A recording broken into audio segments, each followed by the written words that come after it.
So here's what I've found. Welcome uncertainty. Because that's really the only thing that is certain, is uncertainty.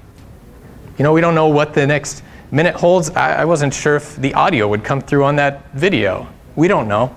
And we talk, you know, a lot of times when you think about your business, you hear making 5-year plans.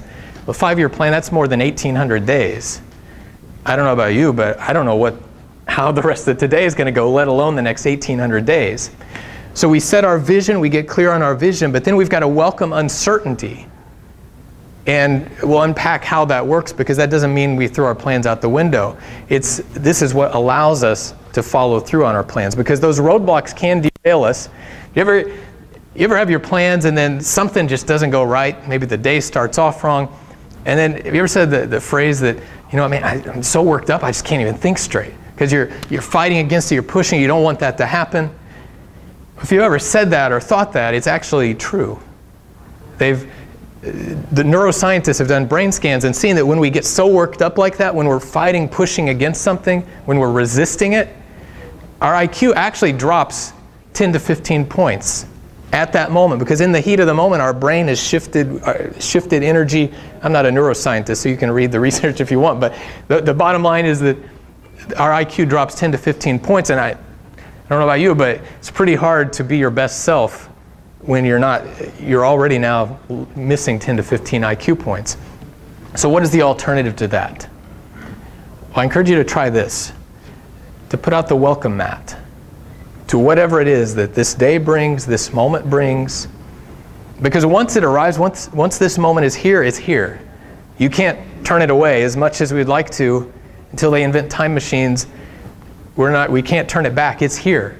So if we put out the welcome mat then and just say, okay, here it is, now what do I do with it? How do I work with this?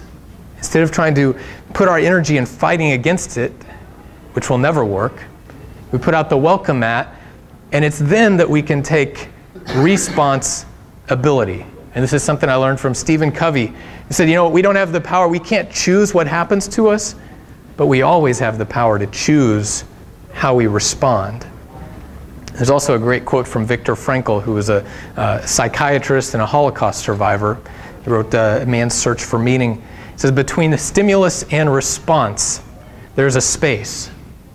And in that space is the power to choose our response. And another way we can actually, to bring this into the martial arts world, does anyone in here practice Aikido? I don't think so. I'd asked Mr. Vanover about this yesterday. In George Leonard's book, The Way of Aikido, he talks about something I don't practice myself either, but I love the philosophy.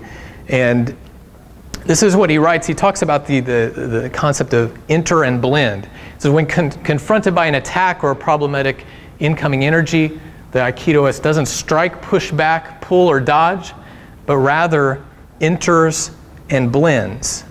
And he goes on to tell more about what that looks like.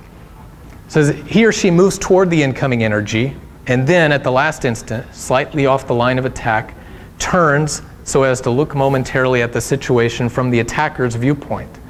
From this position, many possibilities exist, including a good chance of reconciliation. That is, to me, that's what putting out the welcome mat looks like. That's what welcoming uncertainty looks like. Is rather than fight against it, I love that phrase, enter and blend. This has happened, now how do I enter and blend with this?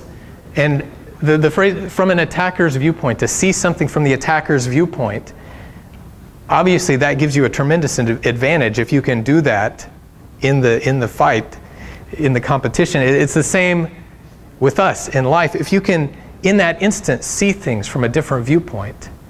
Okay, this really screws with my plans.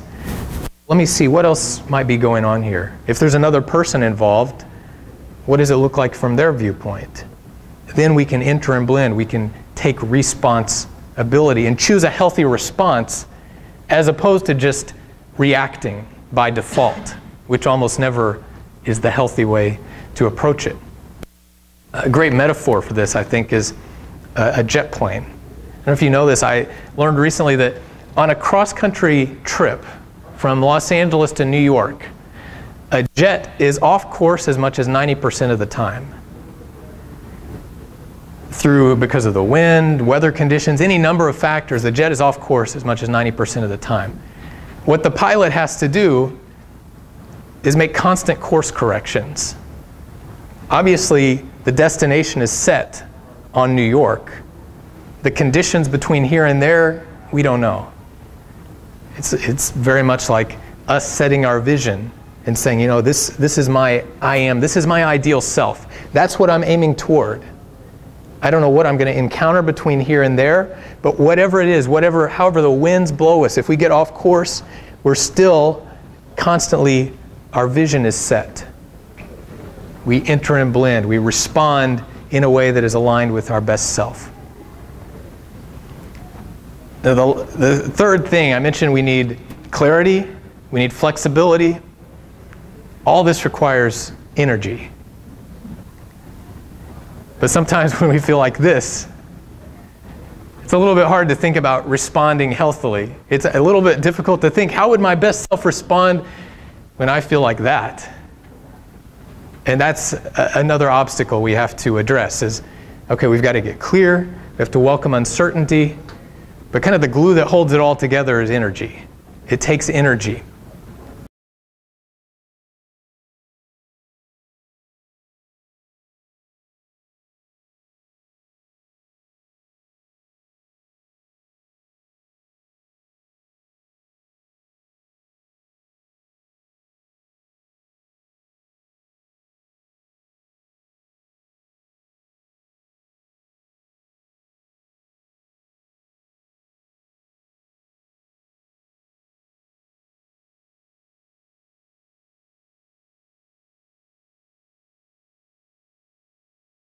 So the third thing I want to remind you to do, encourage you to do, is to take time to renew yourself, to renew your energy. Because we're not robots, we're not machines. Our body is designed to have times of energy expenditure and energy recovery. It's got to have a flow. And they've found from studying the human body, from studying high performers, that we need to renew our energy every 90 to 120 minutes. That's kind of the window for our body. And if you pay attention to your body will tell you that. Have you ever had that feeling where you just kind of feel like you've hit the wall, that I cannot push through this?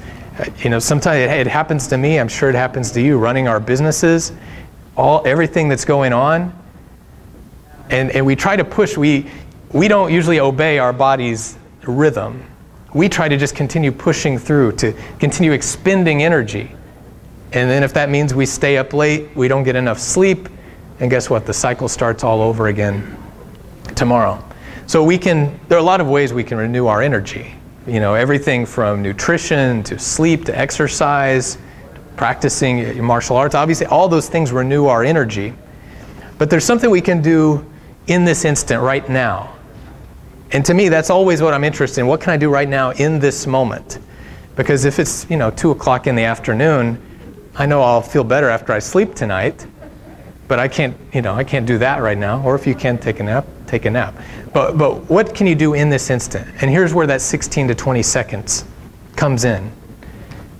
Because breathing, the simple act of breathing, just pausing to breathe and do nothing else, is a way we can renew our energy. And all it takes is 16 to 20 seconds. That's what they found. Jim Lohr's a performance psychologist, studied high performers. He was studying professional tennis players, trying to figure out what is it that makes the high performers, how do they consistently outperform everybody else? But we're talking about professional, so everybody's at an elite level. It's not as if, if it's me and, John McEnroe in his prime, okay, it's going to be very obvious to see what is the difference in skill level here. But we're talking about high-level performers. What is the difference? So he watched hours and hours of video, and he's watching, is it the skill? Is it the talent? Is it a technique? And what he found was, it was none of that.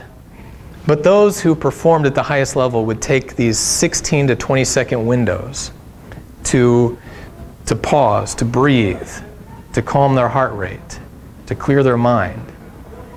after each point, because a tennis match can go on for 2 to 3 hours. So you can't be on constant energy expenditure mode, otherwise fatigue sets in, and fatigue will override any amount of skill or talent you have. So the high performers know they've got to pause and renew in that 16 to 20 second window. That's all that was necessary to help them perform at a high level. And I want us to, let's experience that right now. Let's see if it works. If we just take time to breathe. So I encourage you right now to join me. Let's just take a deep breath in. Breathe out through your mouth. Sit up straight in your chair. Call this bringing our attention to this moment. So we're really here as if this was the most important moment of your life. So just sit up and breathe.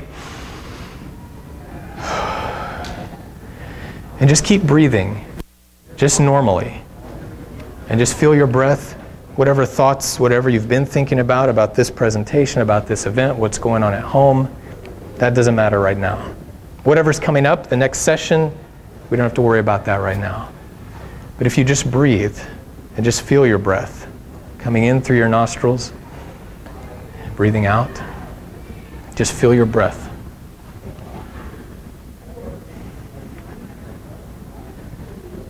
Now listen to the sounds in the room, the sounds next door, the air conditioning system.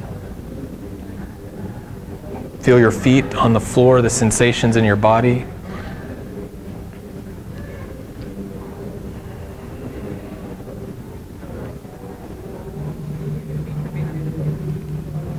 All right.